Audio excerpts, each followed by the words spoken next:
భగవంతుడు చెప్తున్నాడు ఈ ఒక ఫస్ట్ ఈ సంసార వృక్షం ఎలా ఉంటుంది అనేది ఫస్ట్ వర్ణించాడు భగవంతుడు ఫస్ట్ శ్లోకంలోనే. ఊర్ధ్వమూల మధశాకం. ఊర్ధ్వము అంటే పైన, మూలము అంటే కాండము. ఎలా ఉంటుందంటే ఊర్ధ్వలోకంలో కదా, పైలోకంలోనే కదా భగవంతుడు ఉండేది. ఆ ఊర్ధ్వలోకం నుండి చెట్టు తలకిందులుగా వచ్చినట్టు, ఇప్పుడు మనం భూమి పైన ఎలా వృక్షం పెరుగుతుంది, భూమికి ఆధారం చేసుకుని వృక్షం పెరుగుతుంది కదా, అలాగే భగవంతునికి ఆధారం చేసుకొని పైనుంచి ఒక చెట్టుని, రావి చెట్టు తలకిందులుగా ఉంటే ఎలా ఉంటుంది, అలా ఉందంట సంసార వృక్షం. తలకిందులుగా ఉందంట అంటే పైనున్న భగవంతుడే ఆధారం, కాండంగా ఉండి, మదశాఖం కిందికి భూమి సైడు కొమ్మలు వ్యాపించినాయంట. తలకిందులుగా ఉంది అని చెప్పాను కదా. భగవంతుడు పైన కాండంగా ఉంటే, బీజంగా ఉంటే, భగవంతుని నుండి చెట్టు మొలిచింది, సంసారం అనే చెట్టు. అర్థమవుతుందా? తలకిందులుగా ఉంది, పైనుంచి భూమి సైడ్ ఆకులు కొమ్ములు అన్ని విస్తరించినాయి. అశ్వత్థమేనం సువిరూఢమూలం, అశ్వత్థం ప్రాహురవ్యయం, ఊర్ధ్వమూల మదశాకం అశ్వత్థం ప్రాహురవ్యయం. అశ్వత్థము అంటే నాశనం లేనిది అనే అర్థం. అలాగే ఈ సంసార వృక్షము కూడా నాశనం లేనిది.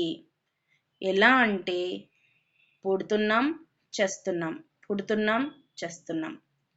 ఇలా మనకు ఎన్ని జన్మలు గడిచిపోయినాయో మనకు తెలియదు. ఎవరికైనా తెలుసా నాకు ఇన్ని జన్మలు అయిపోయినాయి, ఇది ఎన్నో జన్మ అని? ఎవ్వరికి తెలియదు. దీనికి నాశనం అనేదే లేదు అంటున్నాడు భగవంతుడు. ఎలా వ్యాపించింది అంటే పైనున్న భగవంతుడు కాండంగా, అంటే అక్కడి నుంచి వచ్చింది చెట్టు, కిందికి భూమిపైకి వచ్చింది, కొమ్మలుగా శాఖలు శాఖలుగా భూమిపైకి వ్యాపించి ఉంది. ఛందాంసి యస్య పర్ణాని.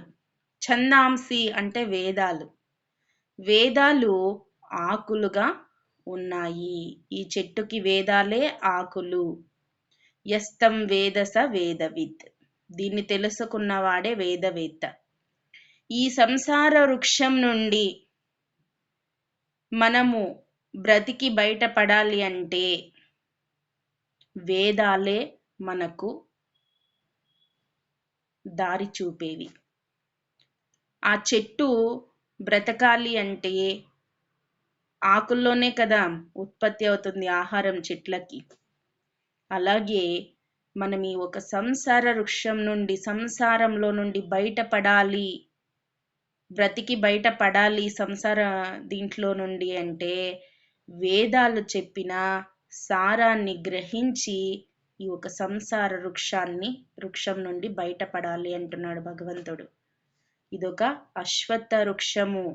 అశ్వత్థం అంటే నాశనము లేనిది అని అంటున్నాడు భగవంతుడు.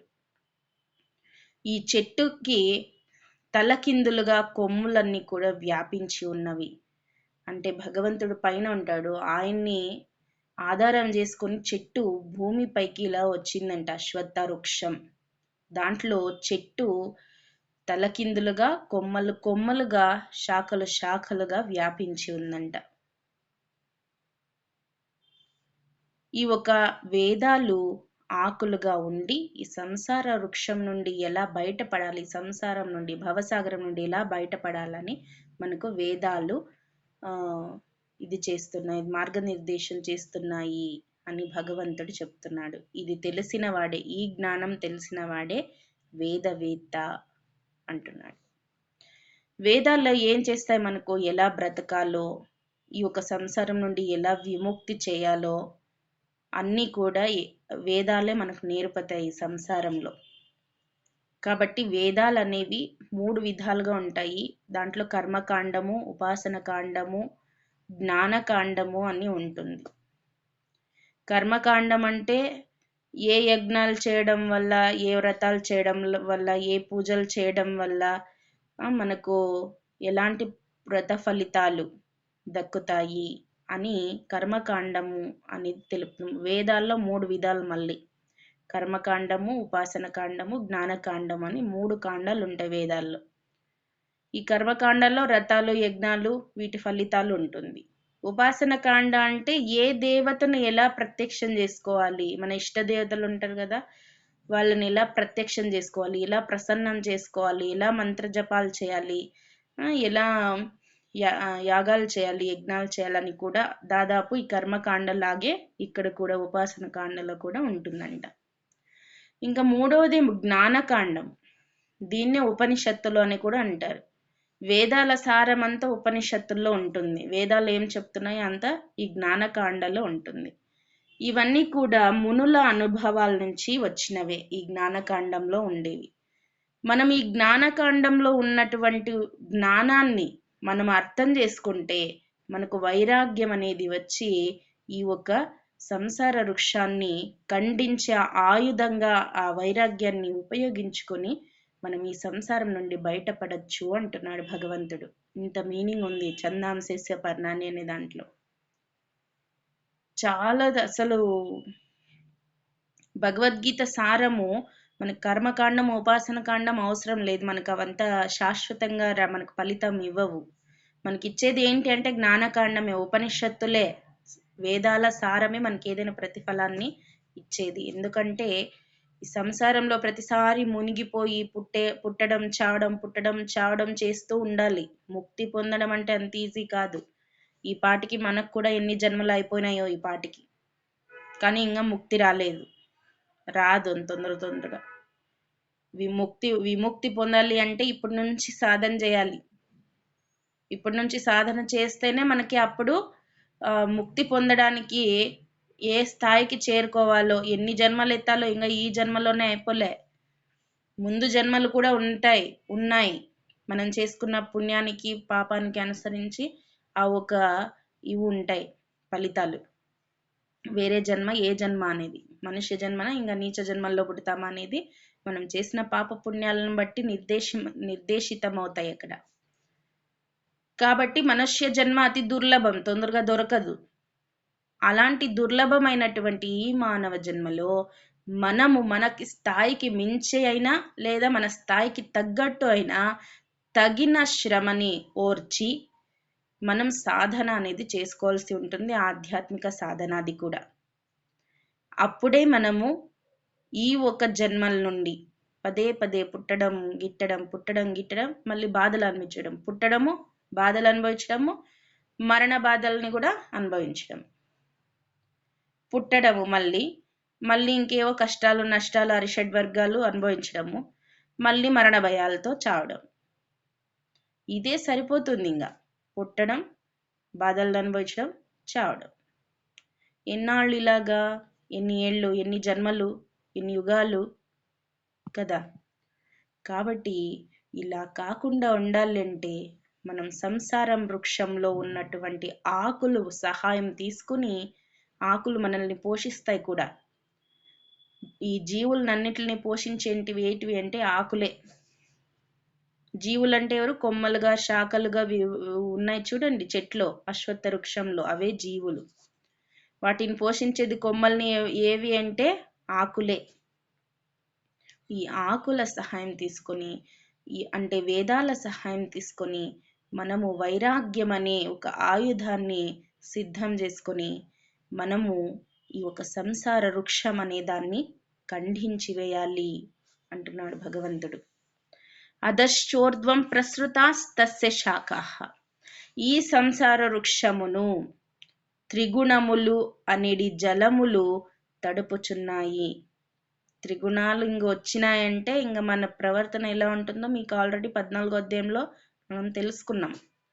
ఈ జలములచే, త్రిగుణాలు అనే వాటి నుండి వృద్ధి పొందే శాఖలే దేవ, మనుష్య, ఇంకా వేర్వేరే యోనుల్లో జన్మించే ప్రాణులు అంటున్నాడు. ఎందుకంటే మనకు మరజన్మ నిర్దేశించడంలో త్రిగుణాలు కూడా పోషిస్తాయి. త్రిగుణాలు కూడా వాటి త్రిగుణాలు కూడా పోషిస్తాయి మనకు కదా. త్రిగుణాల వల్ల కూడా మనకు వేరే జన్మ నిర్దేశితమవుతుంది. కాబట్టి ఈ ఒక త్రిగుణాల వలన వృద్ధి పొందిన శాఖలు అంటే కొమ్మలు దేవ, మనుష్య, తిర్యగ్ యోనులలో, తిర్యగ్ అంటే నీచ యోనులలో జన్మించు ప్రాణులు అని. చిగుళ్ళే విషయ భోగములు. చిగుళ్ళు అంటే చిగుర్లు వేస్తూ ఉంటాయి చూడండి, కొనల్లో చిగుర్లు వేస్తూ ఉంటాయి. ఆ చిగుర్లే విషయ భోగములు అంటే కోరికలు.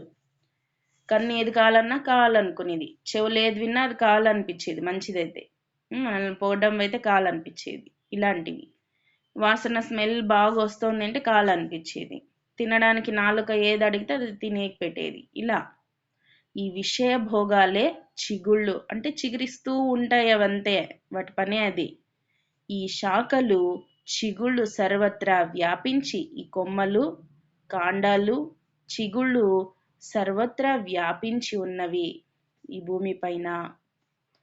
మనుజులను కర్మానుసారంగా బంధించు, కర్మానికి అనుసారంగానే బంధిస్తాయి. ఏంటివి అంటే అహంకారము, మమకారము, వాసనలు. ఈ మూడు కూడా మనుష్యుల్ని బంధిస్తాయి. అందుకే ఈ కర్మానుసారముగా బంధించే ఇలాంటి అహంకార, మమకార, వాసనలను వేర్లుగా భగవంతుడు ఇక్కడ చెప్పాడు. వేర్లు ఎంత గట్టిగా పట్టుకున్నాయి. ఏంటి వేర్లు అంటే అహంకారము, మమకారము, వాసనలు, పూర్వజన్మ నుండి మనం తెచ్చుకున్న వాసనలు, ఇవే వేర్లుగా గట్టిగా పట్టుకున్నాయి భూమి లోపల అంటున్నాడు భగవంతుడు. పాతుకుపోయినాయి మనకు, అవునా కాదా? అహంకారం ఉంది, మమకారాలున్నాయి, వాసనలు అంటే పూర్వజన్మలో నుంచి తెచ్చుకున్న అరిషడ్వర్గాలు. అవే పూర్వజన్మలో ఏమేం జరిగినాయో అవన్నీ మనకి కర్మబంధాలుగా వచ్చేసి ఉంటాయి మన దగ్గరకు. ఇప్పుడు అనుభవిస్తున్నాం. ఒకరిని చూస్తే అవ్వడంలో ఏదో పూర్వజన్మలో ఉంది మనకు, మనకు ఒకరిని చూడడం లేదు అంటే, అందుకే వాళ్ళని చూస్తే అవ్వదు మనకు. అలా జరుగుతుందంటే పూర్వజన్మలో ఏదో ఉంది మనకి కర్మబంధము, శత్రుత్వ కర్మబంధం. అది ఒకరిని చూస్తే ప్రాణం పెట్టాలనిపిస్తోంది, ఏదో పూర్వజన్మలో బంధం అది. అలా వాసనలన్నీ వచ్చినాయి. ఇవన్నీ అందరికీ కూడా ఏ విధంగా అయితే భూమిలో వేర్లు దృఢంగా పాతుకొని పోయినాయో ఆ విధంగా పాతుకొని పోయిన జీవులకి అంటున్నాడు భగవంతుడు. ఈ అహంకార, మమకార, వాసనలను ఎంతైనా తగ్గించుకోవాలి. ఎలా అంటే వైరాగ్యము అనే శస్త్రం ద్వారా ఆ వేర్లను ఖండించి వేయాలి అంటున్నాడు భగవంతుడు. వైరాగ్యం అంటే అన్నీ వదిలేసి సన్యాసం తీసుకోవడం కాదు. కోరికలు, తృష్ణానాశనమే స్వర్గపదం. మనము మొన్న ఒక ఫోటో పెట్టినా, దాంట్లో ఉంది. తృష్ణ అంటే కోరికలు నాశనం చేసుకున్నామా, పుట్టకూడదు మనకి. కోరికలు పుట్టకూడదు. కోరికలు ఎంత తక్కువ చేసుకుంటే అంత మనశ్శాంతి ఉంటుంది మనకు. కోరికలు ఎక్కువ అవుతున్నాయంటే అంత అశాంతికి గురవుతుంటాం. ఆ కోరికల్ని తగ్గించుకోవడమే వైరాగ్యం. నాకు అది కావాలి, ఇది కావాలి, అది చేయాలి, ఇది చేయాలి, వాళ్ళు అలా చేయాలి, వీళ్ళు ఇలా చేయాలి, వాళ్ళు నాతో అలా ఉండాలి, వీళ్ళు నాతో ఇలా ఉండాలి. ఇలాంటి కోరికల్ని మనం ఎంత తగ్గించుకుంటే, ఎక్స్పెక్టేషన్స్, అంత మంచిది. అప్పుడు దాన్ని వైరాగ్యము అంటారు. మనం కాషాయం కట్టుకొని హిమాలయాలకు పోవడం కాదు వైరాగ్యము, సన్యాసము అంటే. గుర్తుపెట్టుకోండి, కోరికలు తగ్గించుకుంటే చాలు, వైరాగ్యం దానంతటది వస్తుంది. ఏది ముఖ్యమో, ఏది శాశ్వతమైందో, ఎవరు శాశ్వతమైన వారో మనకు తెలుస్తుంది. అప్పుడు వాళ్ళ కోసం పాకులాడతాం. ఎవరు శాశ్వతంగా ఉండేది, ఎవరు శాశ్వతమైన వాళ్ళు? భగవంతుడు. అవును, పట్టుకోవడానికి మన సాధన మనం చేసుకుంటాం. ఏమాత్రం ఏవి కోరికలు లేకపోతే, ఎలాంటి డిస్టర్బెన్స్ లేకుండా మనము భగవంతుణ్ణి చేరడానికి తగిన సాధన చేసుకుంటూ ఉంటాం. ఏవి అడ్డు రావు. ఎక్కువ మనం కోరికలు కోరుకుంటున్నామంటే త్రిగుణాలు మన పైన దాడి చేస్తాయి, అరిషడ్వర్గాలు దాడి చేస్తాయి. ఎందుకంటే మన అనుకున్నది జరగలేదు అంటే అరిషడ్వర్గాలు దాడి చేస్తాయి మన పైన. కోపం వస్తుంది, బుద్ధి నశిస్తుంది, మృగాలైపోతాం, మానవ మృగాలైపోతాం. ఒక కోరిక తీరలేదంటే ఒక కోరిక తీరలేదంటే క్రోధోద్భవతి సమ్మోహ, క్రోధము ఉత్పత్తి అవుతుంది. ఈ కోరిక ఎలాగైనా తీర్చుకోవాలి, ఏ దారిన అయినా సరే తప్పుడు అడుగు వేసే ఛాన్సెస్ కూడా ఉన్నాయి. కోరికలు అనేవి చాలా ప్రమాదకరం. ఈ కోరికల్ని మనము ఎంతైనా తగ్గించుకోవాలా, ఉన్నంతలో తక్కువ చేసుకోవడానికి చూడాలి. నరూపమస్యేహ తతోపలభ్యతే, ఈ సంసార వృక్షమును నరూపమస్యేహ, బాగుగా చూస్తే ఇందు వర్ణింపబడిన రీతిగా లభ్యం కాదు, మనకు అంత తొందరగా అది ప్రాప్తింపదు. తతోపలభ్యతే, అంత తొందరగా ప్రాప్తించదు, మనకు లభ్యము కాదు, అంత ఈజీ కాదు అంటున్నాడు. నాంతో నాదిర్నచ సంప్రతిష్ట, ఎందుకంటే ఆదియు అంతము సరైన స్థితియు లేనిది కనుక. దీనికి ఆది అనేది లేదు, మొదలు అనేది లేదు, అంత్యము అనేది లేదు. అలాగే ఇదే స్థితిలో ఉంటుంది సంసారం, నాది ఇదే ఇలాగే జరుగుతుందని ఎవరైనా చెప్తారా? గ్యారెంటీ ఇస్తారా? ఇప్పుడు బాగున్నాం లేదా ఇప్పుడు బాగాలేదు మన పరిస్థితి, దుఃఖాల్లో ఉన్నాము, ఇలాగే సాగిపోతుంది జీవితాంతం అని ఎవరైనా చెప్తారా? నమ్మకంగా గ్యారెంటీ ఇవ్వగలరా? ఎవ్వరూ ఇవ్వలేరు. ఎందుకంటే ఇప్పుడు భిక్షం ఎత్తుకునే స్థితిలో ఉన్న రేపొద్దునే కోటీశ్వర్లు అవ్వచ్చు. కాలము విధి అనేది ఎలా విధిస్తుందో మనకి తెలియదు. కాబట్టి ఇది స్థిరంగా లేదు అని చెప్తున్నాడు. స్థిరమైంది కాదు, ఆది అంత్యము లేనిది ఈ ఒక సంసారం అనేది అంటున్నాడు. కనుక అహంకార అశ్వత్థమేనం సురూఢముల అసంగశస్త్రేణ దృఢేంచిత్వ, దృఢమైన వేర్లు కల అహంకార మమకార వాసన రూపములైన ఈ వేర్లు, దృఢమైన ఈ వేర్లు కల ఈ సంసార రూప అశ్వత్థ వృక్షమును నిశితమైన వైరాగ్యం అనేది శస్త్రముతో ఖండించాలి అంటున్నాడు. ఇప్పటిదాకా అదే చెప్పుకున్నాం మనం. ఈ ఒక అహంకార మమకార వాసన రూపం అయినటువంటి వేర్లను మనము వైరాగ్యం అనే శస్త్రంతో ఖండించి వేయాలి అంటున్నాడు. ఈ అశ్వత్థ వృక్షం ఏంటి? సంసారం. సంసారాన్ని అశ్వత్థ వృక్షంగా పోల్చాడు భగవంతుడు. శాఖలు శాఖలుగా విభజించుకుని పోయింది, ఎక్కడ అంతమో అనేదే కనబడడం లేదు. భగవంతుడు బీజం కాండంగా ఉన్నాడు, పైనుంచి ఇలా తలకిందులుగా అశ్వత్థ వృక్షం భూమి పైనకి వచ్చింది. ఎక్కడ చూసినా సంసారమే. శాఖలు శాఖలుగా విభజించుకుని పోయింది ఆ అశ్వత్థ వృక్షం. మనకు కనెక్ట్ అయిన అశ్వత్థ వృక్షాన్ని మనం వైరాగ్యం అనే శస్త్రంతో ఆ శాఖను కొట్టివేయాలి, తెగ నరికి వేయాలి. అప్పుడే విముక్తి పొందగలుగుతాం ఆ సంసార వృక్షం నుండి అంటున్నాడు భగవంతుడి 3వ శ్లోకంలో. తతః పదం తత్పరిమార్గితవ్యం, అనంతరం ఆ తర్వాత ఏం చేయాలి? పదం అంటే ఏంటి? పదం అంటే వర్డన?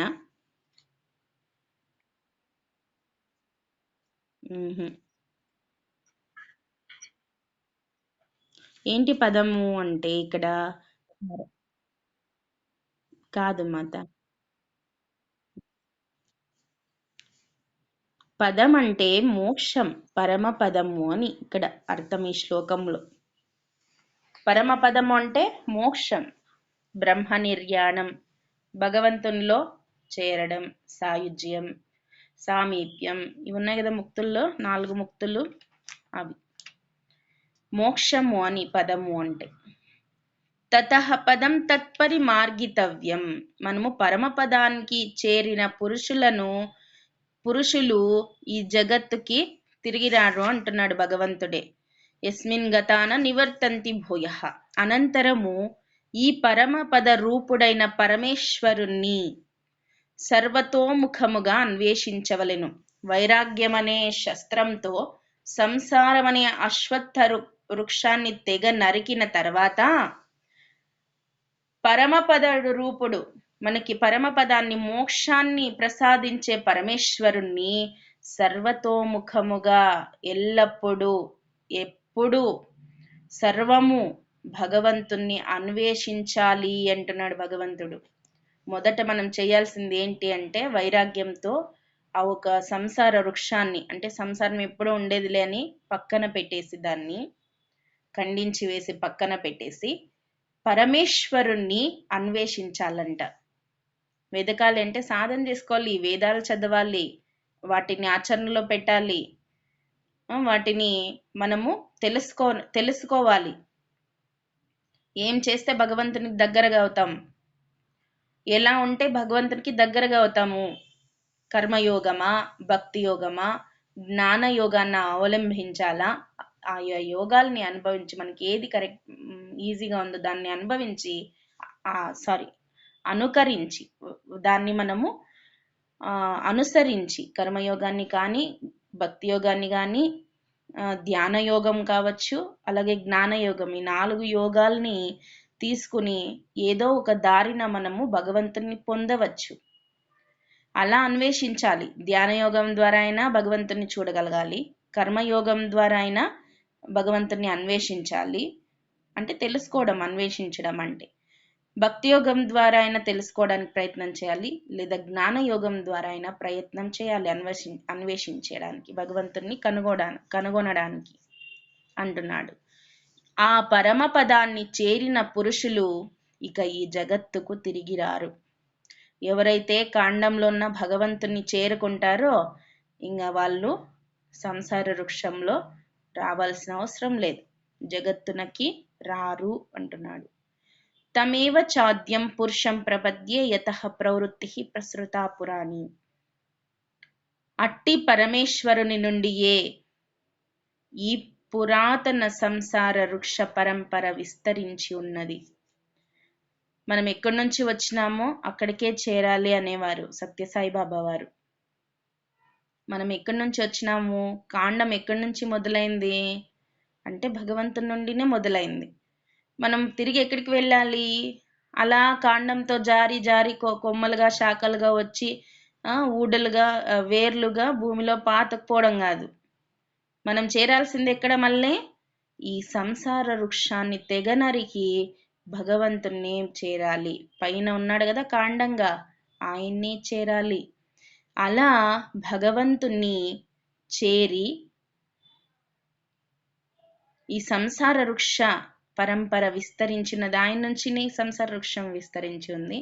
ఆయన నుంచి వచ్చిన సంసార వృక్షాన్ని కంటించి వేసి నాకు ఈ సంసారం వద్దు సామి, నువ్వు ఉంటే చాలు అని ఆయన్ని మనం చేరుకోగలగాలి. అప్పుడే పరమపదం సిద్ధిస్తుంది.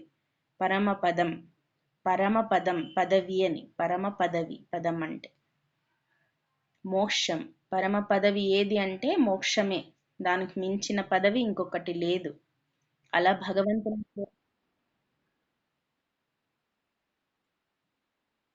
రెండో ఒకటే. ఇలా ముక్తిని పొంది, మోక్షాన్ని పొంది భగవంతుణ్ణి చేరాలి.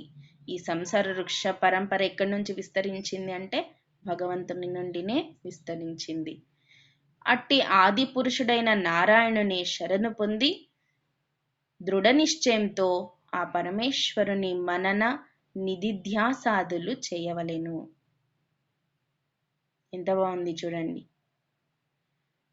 ఈ ఒక సంసార వృక్షం మొదలైందే ఆయన వల్ల. అలాంటి ఆది పురుషుడు అంటే మొదలుగా ఉన్న పురుషుడు ఎవరు అంటే పరమాత్ముడే, నారాయణుడే, శ్రీమన్నారాయణుడే. ఆయన్నే శరణు పొంది అన్యదా శరణం నాస్తి త్వమేవ నాస్తి కించన తస్మాత్ కారుణ్య భావేన రక్ష రక్ష జనార్దన, రక్ష రక్ష జనార్దన, రక్ష రక్ష జనార్దన, నీవు తప్ప నాకు అన్యదా ఇంకెవరు లేరు శరణు పొందడానికి. తస్మాత్ కారుణ్య భావేన, నా మీద కరుణతో ఓ జనార్దన రక్షించు దేవా అని ఆయన శరణు పొంది దృఢ నిశ్చయముతో ఆ పరమేశ్వరుణ్ణి ఎప్పుడూ మననం చేస్తూ ఉండి ఆయన చెప్పిన ఈ భగవద్గీత వాక్యాలను పదే పదే, నిధిధ్యాస అంటే చెప్పినది మననం అంటే చెప్పినది గుర్తు పెట్టుకొని దాన్ని గుర్తు చేసుకుంటూ ఉండాలి పదే పదే, దాన్ని మననం అంటారు. నిధిధ్యాస అంటే ఆచరణ, నిధిధ్యాస అంటే ఆచరణ. మననం చేసుకోవడమే కాదు, ఆ చెప్పుకున్న వాటిని ఆచరణలో పెట్టాలి అంటున్నాడు ఇక్కడ భగవంతుడు.